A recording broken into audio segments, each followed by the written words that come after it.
சண்டேனாலேயே வீட்டில் எல்லா அம்மாக்களுக்கும் வேலை சரியாக இருக்கும்.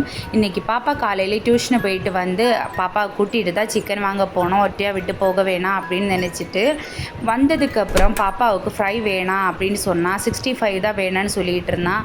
பாப்பா குட்டிக்கு 65 எங்களுக்கு ஃப்ரையும் குழம்பும் வச்சு ரசம் வச்சுட்டு டைம் சரியாக இருந்துச்சு.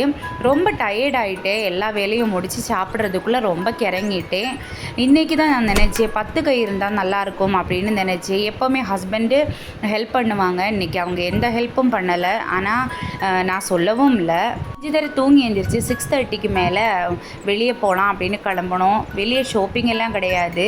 அம்மாவுக்கு நூல் வாங்கிறது போனோம். ப்ளவுஸ் கட் பண்ணி வச்சுருந்தேன். மேட்சான நூல் இல்லை, அதை வாங்க போனோம். 2 நாள் முன்னாடி தான் பீமா ஜுவல்லர்ஸ் திண்டுக்கல் ஸ்டார்ட் ஆயிடுச்சு.